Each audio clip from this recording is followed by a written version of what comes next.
título de la patología renal es bastante amplio y está relacionado con una serie de enfermedades que podemos ver desde el punto de vista patológico. Una de las primeras o de las más comunes en la infancia corresponden a enfermedades del desarrollo, y que todos los que hemos tenido la oportunidad de hacer evaluaciones autópsicas en recién nacidos, hemos podido apreciar de alguna u otra manera algunas condiciones del desarrollo que no necesariamente están reñidas con la sobrevida del paciente, y otras sí mucho más serias que pueden afectar prácticamente la sobrevida del recién nacido.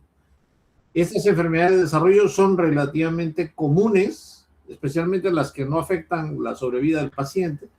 Algunas de ellas pueden llegar a la adultez y pueden pasar inadvertidas o desapercibidas, y pueden ser hallazgos de autopsia en pacientes adultos que fallecen por otras razones. Es importante de todas maneras reconocerlo, y los hospitales que tienen una gran práctica necrópsica, especialmente en pacientes de edad pediátrica o incluso en adultos, pueden reconocer algunas de estas malformaciones o enfermedades. Doctor, buenas noches. Disculpe, ¿está presentando diapositivas? Porque no se ven. ¿No se ven? No, no se ven, doctor. ¿No la pueden ver? ¿Está bien, doctor? Se puede ver, ¿verdad? Bueno. Bien, entonces, Sí. como les decía, los que hemos tenido oportunidad de ver alteraciones benignas del riñón y de las vías urinarias, debemos estar preparados para ver estas posibles alteraciones que de una u otra manera vamos a poder encontrarnos en nuestra práctica médica como patólogos. Una de las principales es la anomalía de desarrollo. Dentro de estas tenemos varias posibilidades diagnósticas, desde la falta de formación de los riñones hasta riñones de tamaño muy pequeño o alteraciones en el desarrollo renal, tanto de la estructura epitelial, intersticial o vascular, anomalía de fusión de los riñones, alteraciones a nivel de los uréteres también, no solamente el riñón mismo, sino también la pelvis renal. Los mismos uréteres pueden tener problemas de malrotación, y eso puede generar, o a veces pequeñas estenosis que pueden generar procesos infecciosos, quistes que pueden ser simples o pueden ser múltiples, y otras alteraciones como la nefronoptisis que veremos más adelante. Otro punto importante son los procesos infecciosos o inflamatorios. Vamos a tener gran cantidad de procesos infecciosos, especialmente pacientes que tienen algunas condiciones, no solamente de problemas de inmunidad, sino también problemas, lo más común son las litiasis renales, que pueden condicionar una estasis al flujo urinario y condicionar el sobrecrecimiento bacteriano y el proceso infeccioso. Además de las enfermedades sistémicas que condicionan muchas veces el proceso infeccioso, como la diabetes mellitus y otras enfermedades que tienen que ver con el sistema inmunológico. Pacientes que están recibiendo también tratamiento inmunosupresor van a estar en esta condición de riesgo para desarrollar procesos infecciosos. También es frecuente identificar que los procesos infecciosos pueden iniciar un tracto urinario inferior y después volver a ser un componente infeccioso ascendente. Pueden provocar cuadros a veces muy severos. Y como estamos en nuestro medio, inclusive podemos tener hasta tuberculosis renal. Y finalmente, los tumores benignos, que siempre van a ser un diagnóstico diferencial con los tumores malignos en la práctica oncológica de la patología renal. Entre estos tumores benignos hay que resaltar algunos de ellos que son los principales, ¿no? El oncocitoma renal, un angiobiolipoma, adenoma papilar, adenoma metanéfrico, etc. Vamos a ver algunos de estos en detalle. Algunas de las fotografías corresponden a cuadros de autopsia, ¿no? Sobre todo en las anomalías del desarrollo, las malformaciones renales congénitas que tienen curso benigno generalmente, ¿no? Dentro de eso tenemos en primer lugar la agenesia renal. Hay que diferenciar los términos. La agenesia es la ausencia total del riñón, o sea, no se han formado los riñones. Puede ser unilateral o bilateral. Obviamente la forma bilateral es incompatible con la vida, La unilateral puede cursar con hipertrofia compensadora contralateral. El riñón, así como el hígado, es un órgano bastante noble que funcionalmente puede compensar de alguna manera la ausencia del otro riñón, aumentando el tamaño de las nefronas y produciendo una mayor filtración. Esto es reconocido, incluso cuando se hacen a veces trasplantes renales o cuando se hace la resección parcial de un riñón. Se puede ver el cambio, digamos, hipertrófico compensador del riñón remanente. Eso es agenesia, la falta de formación. Luego viene la hipoplasia.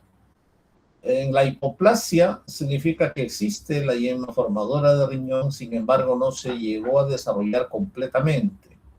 Hipoplasia, un pobre desarrollo del riñón, es un riñón pequeño con clásicamente una reducción del número de lobulillos, y cuando uno ve las papilas renales usualmente tienen que ser menos de 6, aunque su arquitectura esté conservada, y un detalle importante es que no deben haber cicatrices corticales renales.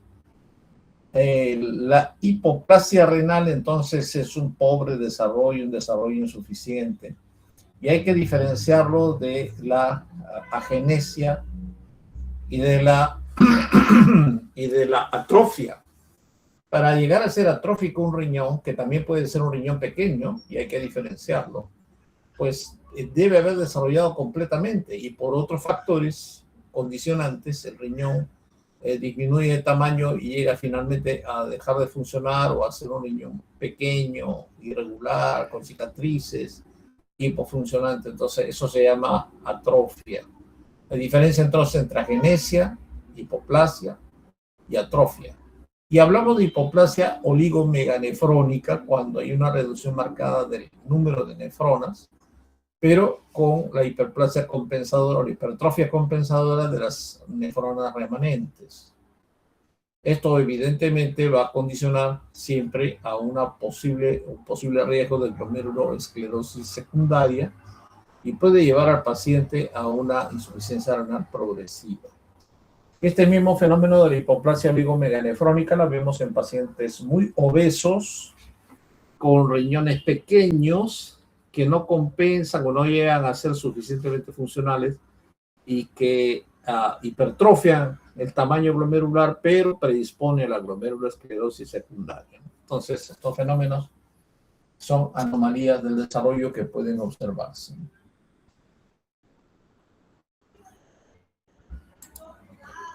Bien. Acá tenemos un preparado anatómico. Esta es una autopsia hecha en nuestro hospital. Fíjense ustedes, los riñones de los recién nacidos son riñones que tienen esa estructura que hay que reconocer. Tienen lobulaciones, ¿no? Lobulaciones corticales. Los riñones normalmente tienen esas lobulaciones, pero en el adulto ya no se visualizan. Pero en el recién nacido, especialmente los prematuros, pueden visualizarse perfectamente bien las lobulaciones corticales renales. En este preparado podemos apreciar los riñones descapsulados, las arterias renales, el parche, la aorta abdominal con sus ilíacas, y luego podemos ver los dos uréteres que llegan hacia la vejiga, ¿no? La vejiga que está algo congestiva. Este sería, digamos, si bien es cierto, es un recién nacido neonato, pero morfológicamente ambos riñones están conservados y no debemos confundir esas lobulaciones fetales con algunas alteraciones patológicas.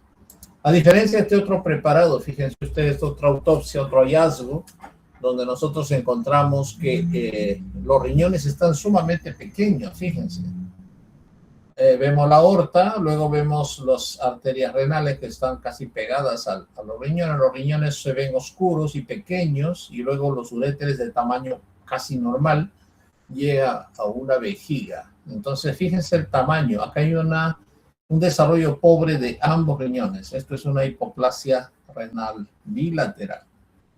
En ocasiones esta hipoplasia renal bilateral se acompaña de la fase de Potter.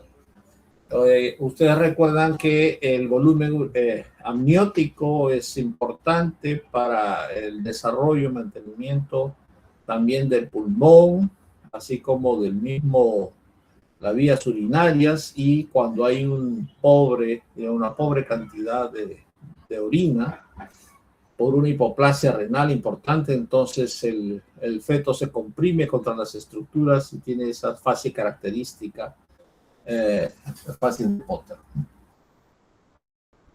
En esta otra imagen podemos ver una diferencia entre un riñón de adulto y un riñón hipoplásico. Ambos son del adulto, pero uno de ellos es hipoplásico, un tamaño bastante reducido comparado con el tamaño original del riñón normal, en realidad. Otro término importante que tenemos que reconocer en anomalías de desarrollo es el término de displasia renal. Esta es una anomalía en la diferenciación metanéfrica y generalmente es reconocido como la causa más frecuente de una masa renal quística en la infancia, ¿no? Sin embargo, puede haber una displasia renal multiquística, ¿no? En este caso, el riñón no funcionante reemplazado por quistes de tamaño variable, ¿no? Estos quistes generalmente no tienen conexión adecuada con el sistema colector, entonces se dilatan y se llenan de orina. Desde el punto de vista histológico, vamos a ver que son quistes que tienen un epitelio aplanado, justamente por el gran volumen de orina, tensión que tienen. Pero podemos ver algunos nidos o islotes de cartílago metaplásico y algunos túbulos primitivos que rodean o rodeados por manguito de tejido fibromuscular concéntrico. Es característico ese tejido mesenquimal que rodea a veces a estos quistes para identificar la displasia renal. ¿Con qué se puede asociar? Generalmente hay una anomalía contralateral. Puede haber alteraciones a nivel ureteropélvico, con obstrucción de esa zona, o un reflujo vésico ureteral, que también es común, y esto puede provocar finalmente procesos infecciosos a repetición o problemas funcionales renales que determinan pues finalmente la disfunción completa del riñón. En esta displasia renal vamos a poder identificar a veces quistes bastante grandes, pero quistes de tamaño variable, ¿no? Por ejemplo, un preparado anatómico de un paciente muy, muy pequeño, un prematuro, con formaciones quísticas de tamaño variable. Algunas son muy grandes, ¿no? Aquí tenemos otro preparado, una displasia renal que compromete fundamentalmente el polo superior, pero vemos que en el polo inferior hay otros quistes de tamaño variable, ¿no? Una superficie tensa con contenido líquido. Vemos que no hay problemas a nivel del uréter, pero puede haber alteraciones en la disposición del ángulo urétero-pie localizado. Tenemos en el corte histológico, en otros casos, a veces las formaciones quísticas pueden ser pequeñas, de variable tamaño, pero desde el punto de vista histológico vamos a reconocer formaciones quísticas con un epitelio aplanado prácticamente, ¿no?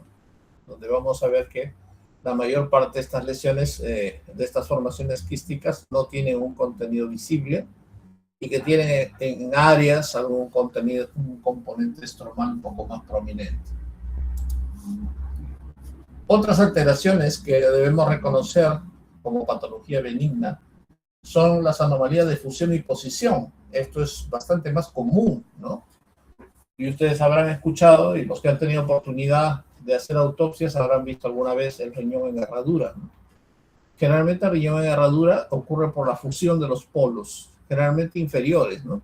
Por eso hablamos de la forma así en herradura, por un istmo de tejido renal que puede ser funcionante o fibroso, pero están adheridos. En este caso, el ascenso embrionario se detiene al quedar atrapado bajo el origen de la arteria mesentérica inferior. Eso se ve a nivel del E4 y del E5. También podemos ver la ectopia renal, o sea, riñones a nivel de la pelvis o localizados en un sitio anómalo, ¿no?, del trayecto de ascenso con una vascularidad aberrante.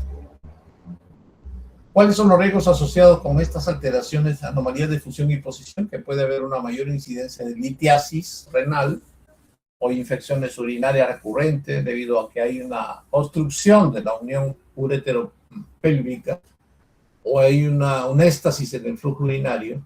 Puede haber una orientación anómala de los cálices y el trayecto ureteral anterior al istmo. Entonces, todo esto debemos irlo reconociendo nosotros en las disecciones que hacemos.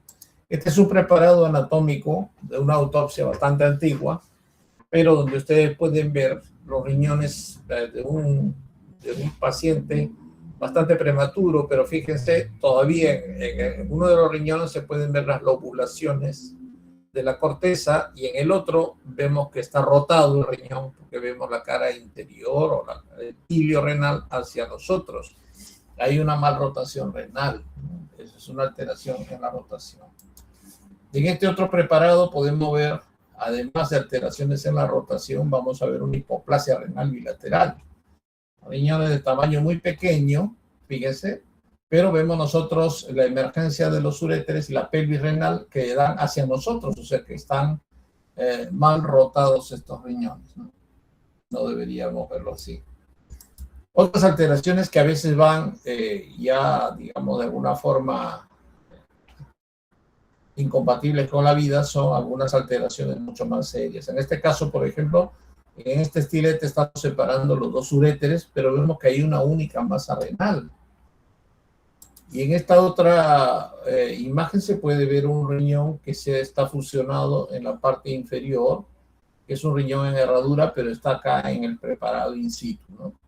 Y en la parte, ya una vez disecado uno de los preparados, podemos ver este famoso riñón en galleta, ¿no? Así se llama, por la forma que tiene. Está fusionado por ambos polos, tanto por los superiores como los inferiores. Y fíjense ustedes los dos uréteres y la vejiga. Y la aorta hacia la parte izquierda. Entonces, este riñón se llama riñón en galleta y una fusión total, no solamente en herradura de ambos, de los polos inferiores, sino de polos superiores e inferiores. Y aquí tienen el otro preparado que habíamos visto de un riñón en herradura fusionado en los polos inferiores con malrotación de los uréteres hacia la vejiga. Entonces, cuando existen estas alteraciones, muchas veces podemos ver malrotación de riñón o alteraciones también en la disposición de los uréteres. Cuando estos pacientes llegan a la adultez, como en este caso, por ejemplo, podemos ver una fusión en los polos inferiores, el clásico riñón en herradura, pero también fíjense que la pelvis renal está hacia la cara anterior y además podemos ver un quiste urinífero único en una de las superficies renales, ¿no? Este otro caso es de un doble sistema pielo-ureteral. Fíjense que tiene dos uréteres, cada riñón tiene dos uréteres. Entonces acá son 4 uréteres que van hacia la vejiga. Todos estos hallazgos se pueden hacer si es que se hace una disección cuidadosa en la necropsia. Como les digo, algunas de las alteraciones pueden pasar desapercibidas hasta la adultez y muchas de las otras se pueden identificar cuando se trabaja con recién nacidos en las autopsias. Bien, en la enfermedad renal poliquística hay que diferenciar la del adulto del niño o de los lactantes o neonatos, ¿no? En el caso del adulto, la alteración está en el gen PKD1, 85%. En el neonato lactante, en el PKHD1, la fibrocistina. La morfología. En los adultos, los quistes son corticales y medulares. Los tamaños van a ir, el tamaño y el número pueden ir aumentando con la edad. Los riñones van a ser muy grandes. En los neonatos, los quistes son fusiformes, afectan ambos riñones y la corteza y la médula conservan la forma renal, pero pueden ser grandes también. ¿Qué asociaciones extrarrenales tenemos? En la enfermedad autosómica dominante del adulto pueden haber quistes hepáticos, aneurismas saculares del polígono de Willis, prolapso de la válvula mitral o divertículos colónicos, mientras que en la autosómica recesiva de los neonatos puede haber fibrosis hepática congénita o hipertensión portal. Desde el punto de vista clínico es importante porque en los adultos va a haber una insuficiencia renal progresiva acompañada de hipertensión, hematuria e infecciones. En el recién nacido o el neonato puede ser variable. Hay una forma perinatal grave con hipoplasia pulmonar y fácil de Potter, y hay formas de presentación más tardía con fibrosis hepática predominante. Recordar que la poliquistosis autosómica dominante del adulto es una de las causas importantes por las cuales los pacientes llegan por los programas de trasplante renal. La insuficiencia renal puede ser producto de una enfermedad autosómica poliquística dominante en el adulto. En los recién nacidos, esta imagen está de cabeza, pueden ver debajo del hígado dos masas multiquísticas grandes de ambos riñones, ¿no? Y los preparados también pueden demostrar alteraciones multiquísticas en ambos riñones, y fíjense acá, además de una hipertrofia de los uréteres. La comparación de este riñón poliquístico con este otro riñón con algunos quistes más pequeños. Y en los preparados autópsicos, los riñones bastante grandes, ¿no? Comparativamente hablando, con todo el tamaño abdominal de estos pacientes. Ya en los preparados podemos ver nosotros las lesiones quísticas, acompañadas también de las lobulaciones fetales que tiene este riñón. Esto es una cortesía del Hospital de Cienfuegos de Cuba. Y acá tenemos nosotros una enfermedad poliquística del adulto, ¿no? En el caso del adulto, y estos son riñones de adulto, fíjense la cantidad de quistes que comprometen no solamente la corteza, sino también el área medular, ¿no? Reemplazan prácticamente toda la estructura renal y llegan a la insuficiencia renal. Una cosa más, digamos, común de encontrar son los quistes renales simples. En las autopsias siempre nos encontrábamos con mucha frecuencia, a veces en los pacientes disecando los riñones, un quiste urinífero, ¿no? Un quiste simple. Es incidental, el paciente no tenía mayores alteraciones funcionales renales, ni sintomatología, ni dolor, ni hematuria. Generalmente se ve mayores de 50 años y tiene una monocapa de epitelio aplanado, un contenido seroso claro muy parecido a la orina, una pared delgada, sin septos ni realce, y tiene un comportamiento benigno, ¿no? Existe la clasificación de Bosniak del 1 al 4, que es un sistema radiológico que va a estratificar pues, el riesgo de malignidad de una lesión quística, dependiendo pues si es una imagen compleja, que tiene calcificación, septos o realce en el contraste, ¿no? La enfermedad quística adquirida se va a desarrollar en riñones nativos, pacientes que están ya mucho tiempo en tratamiento con diálisis. Generalmente se va a asociar a un riesgo incrementado de carcinoma de células renales. Por eso, en este caso, hay que hacer una vigilancia por imagen de una manera un poco más cercana, más estrecha. Aquí tienen ustedes los quistes uriníferos. Fíjense, acá hay 2, 3 o 4, pero generalmente en las autopsias encontramos uno. Puede ser así bastante tenso, de una pared muy brillosa, algo translúcida. Son los quistes uriníferos, generalmente asintomáticos. Otra patología importante del desarrollo es la nefronoptisis y la enfermedad quística medular. ¿Qué es nefronoptisis? Es una alteración por herencia autosómica recesiva. ¿Qué es la causa más frecuente? Insuficiencia renal crónica en niños y adultos jóvenes, ¿no? Se sospecha en niños adultos jóvenes con poliuria, polidipsia o insuficiencia renal de causa no filiada. Estos quistes generalmente se van a presentar de manera sutil y puede requerir a veces correlación clínica de imagen con la genética, ¿no? Estos pacientes que tienen alteraciones de herencia autosómica recesiva. La enfermedad quística medular, generalmente autosómica dominante, se presenta en el adulto. Y la morfología es compartida, ¿no? Los riñones de tamaño reducido, múltiples quistes pequeños en la unión córtico-medular y médula, atrofia tubular, fibrosis intersticial marcada, y los glomérulos suelen estar relativamente conservados hasta etapas importantes del desarrollo. Finalmente, la patología infecciosa e inflamatoria. Aquí tenemos las famosas pielonefritis y las enfermedades crónicas granulomatosas de riñón. La pielonefritis aguda es un proceso infeccioso supurativo del riñón y de la pelvis Esto generalmente, y todos ustedes saben, es producto de un proceso infeccioso ascendente, generalmente Escherichia coli en la mayoría de casos, más frecuente en mujeres que en hombres, pero con menor frecuencia puede ser también de origen hematógeno. Hay factores predisponentes, ya lo habíamos mencionado, ¿no? Obstrucción del tracto urinario, reflujo vesicoureteral o una instrumentación urológica, cálculos, diabetes mellitus, embarazo, etcétera. Desde el punto de vista morfológico, uno puede encontrar en la macroscopía a veces pequeños nódulos blanquecinos que constituyen los microabscesos intersticiales, ¿no?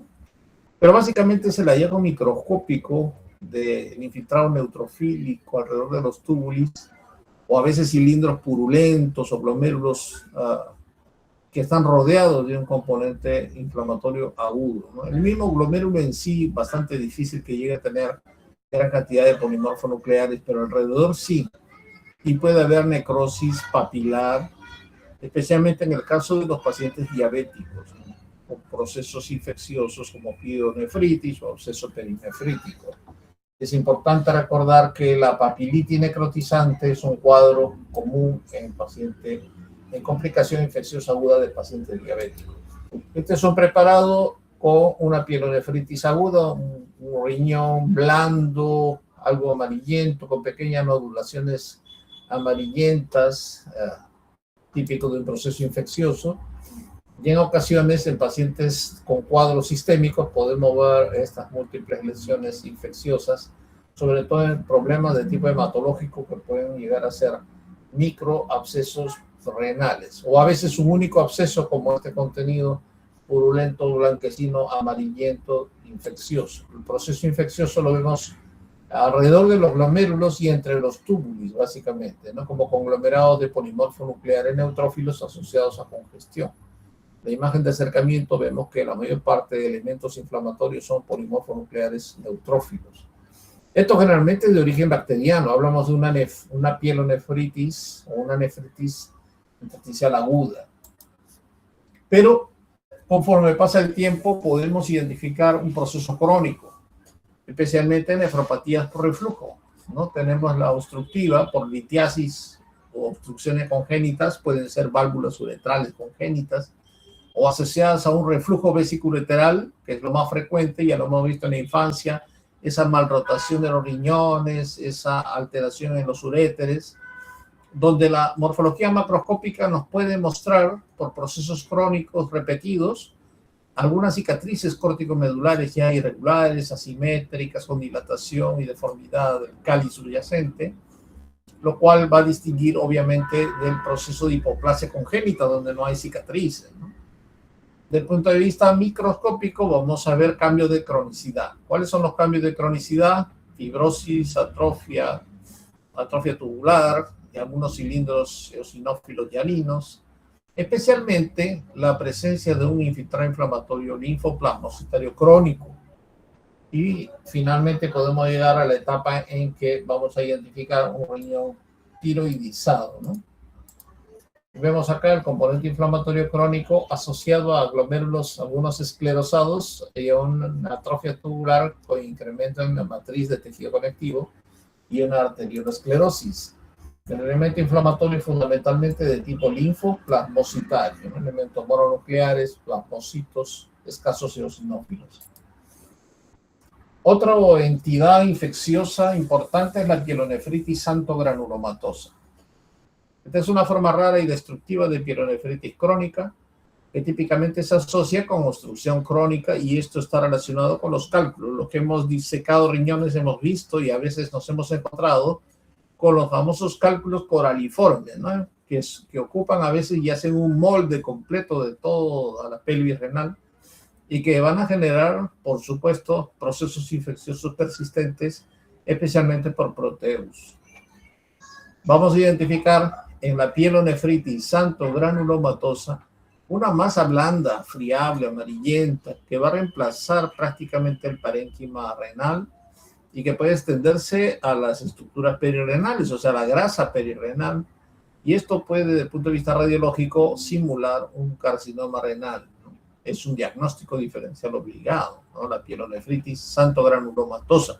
va a dar una masa de histiocitos espumosos cargados de lípido, que son las células antomatosas, además de células gigantes multinucleadas tipo cuerpo extraño, infiltrado mixto, áreas de necrosis, y puede haber fibrosis también extensa.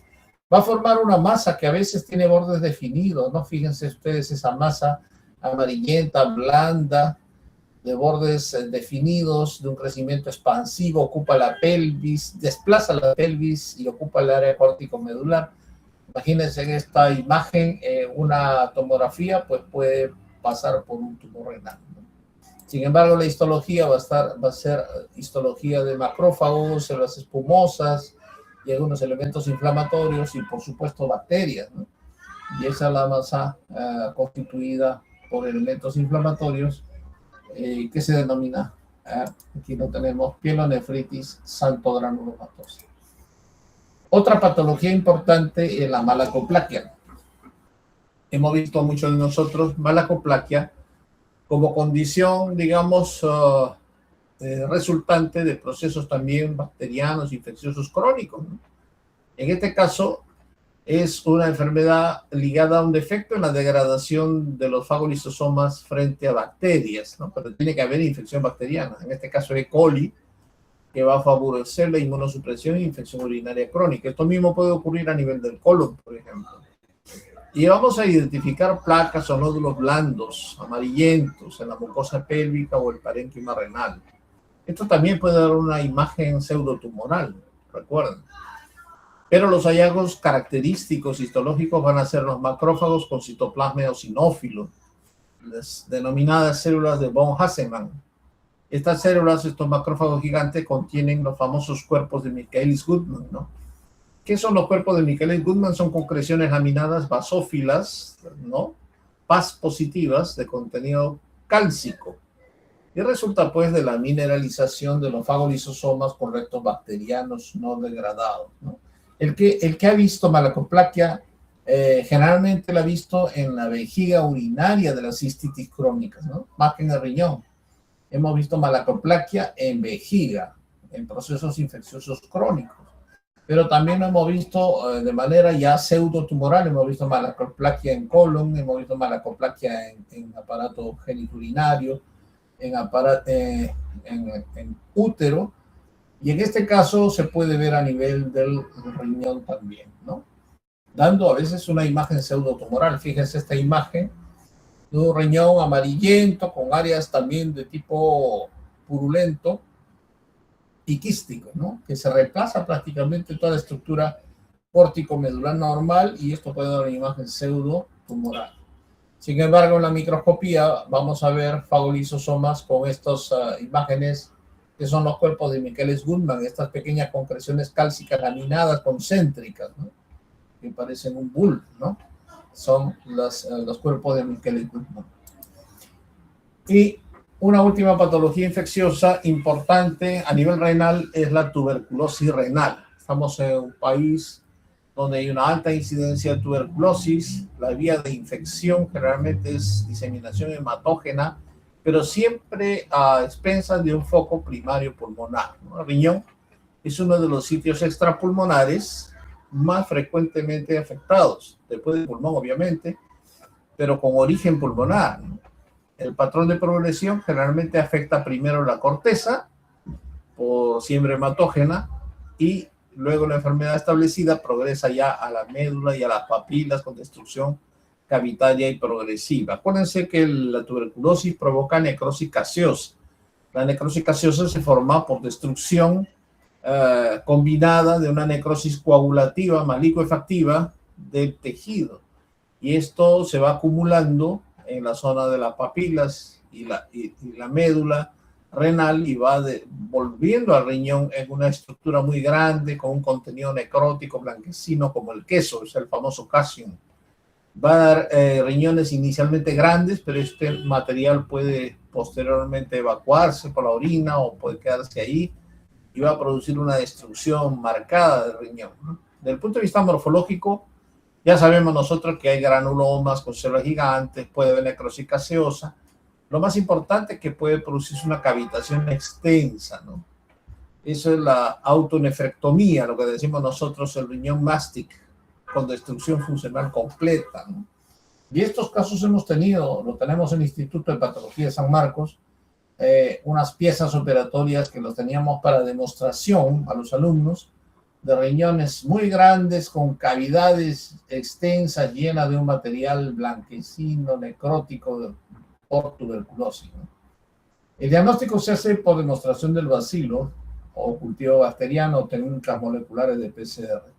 La macroscopía es bastante característica, sobre todo en los casos avanzados, ¿no? La pieza macroscópica grande muestra cavidades de contenido necrótico blanquecino como el queso blando deleznable cuando uno la aplasta se destruye. Y la histología es característica, igual que en el pulmón, los granulomas con células gigantes, epitelioides, y la demostración del bacilo debe ser la norma.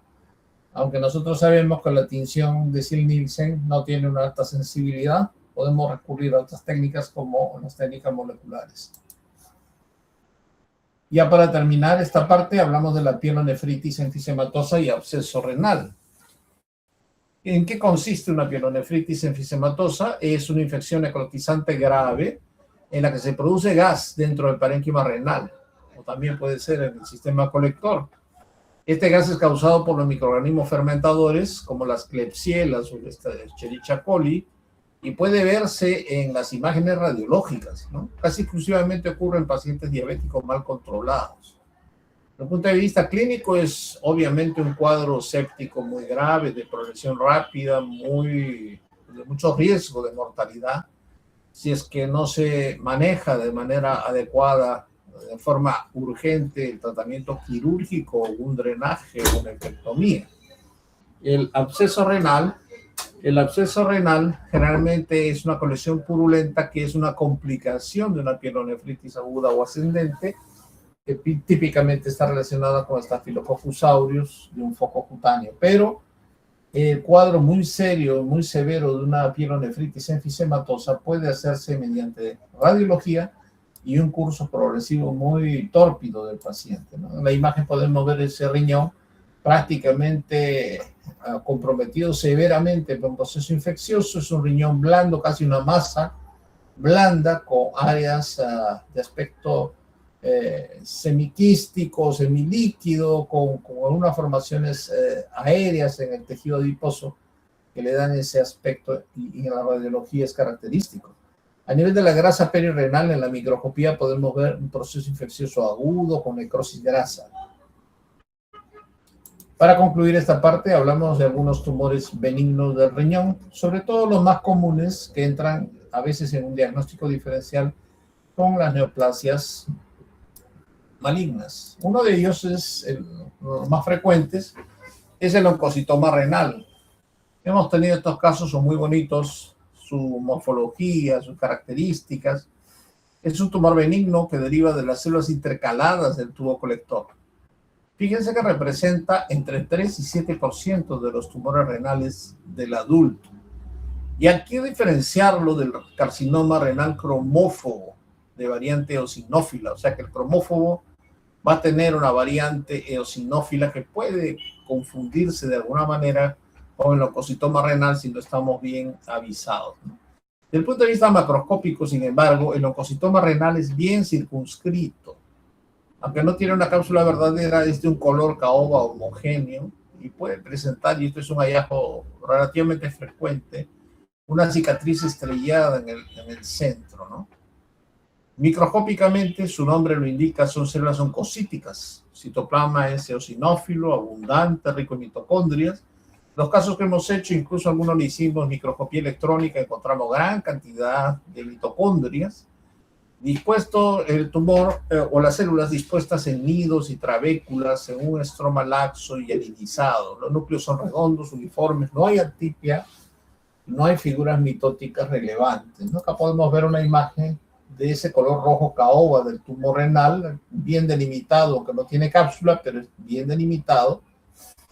Puede tener un área cicatricial central, pero fíjense la disposición de las células en la microscopía, nidos sólidos o algunas formas algo más nodulares, trabeculares, pero las células son las mismas, células de citoplasma eosinófilo, oxifílico, llena de mitocondrias de un aspecto granular, sin mitosis, sin gran pleomorfismo. Algunas diferencias entre el carcinoma cromófobo, que es un diagnóstico diferencial, sobre todo en la variante psifílica, con el oncocitoma, ¿no? En la citoqueratina 7, el carcinoma cromófobo es positivo difuso, mientras que el oncocitoma es negativo o solamente focal. Lo mismo para el c-KIT, en el oncocitoma es positivo difuso, en el carcinoma cromófobo también es positivo, pero menos uniforme. Hierro coloidal positivo en carcinoma cromófobo. Los núcleos redondos uniformes sin halo perinuclear, esto es característico en el oncocitoma, mientras que lo característico en el cromófobo es ese famoso halo perinuclear característico, ¿no?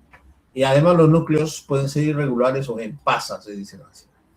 La membrana celular no es prominente en el oncocitoma, mientras que en el carcinoma cromófobo sí es una membrana celular gruesa, bien definida. Se parece a las células vegetales, ¿no? Por la pared celular.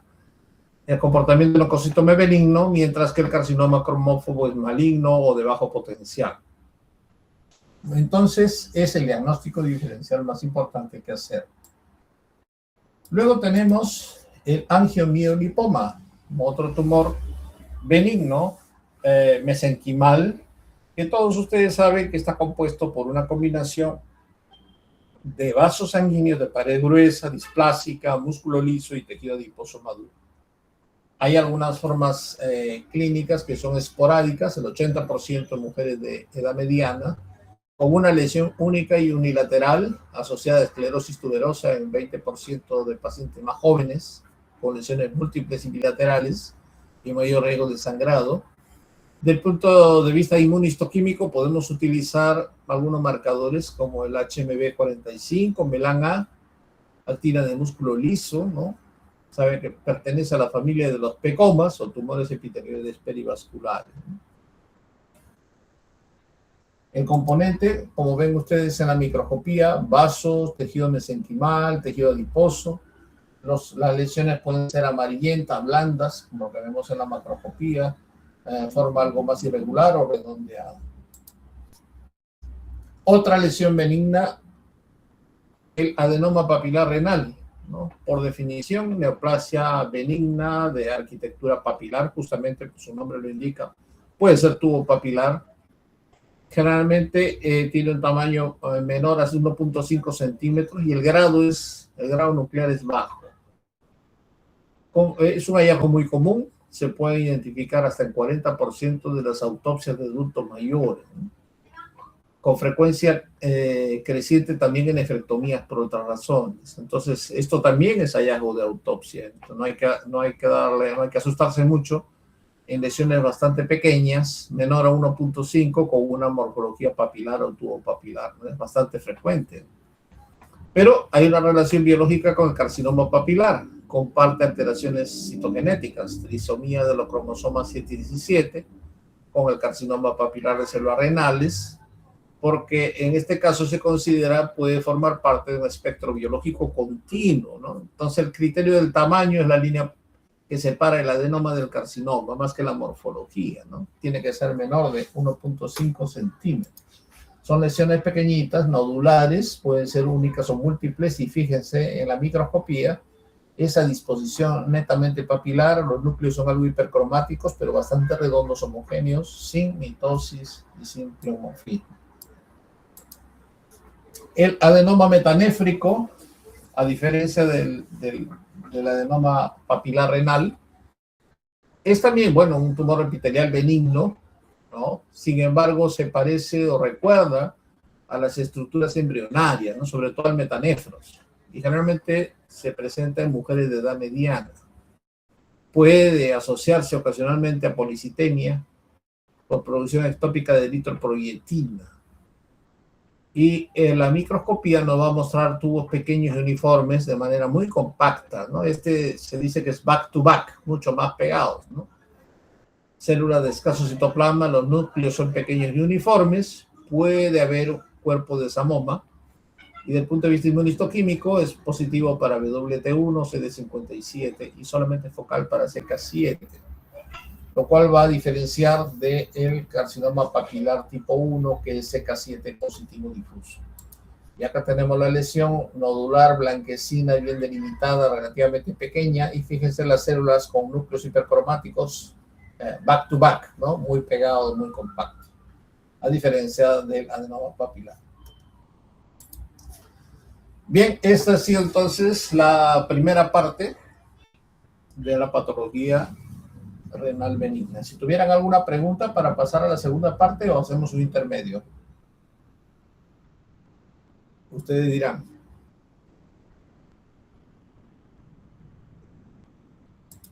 Yo creo que puede continuar, doctor. Muy bien.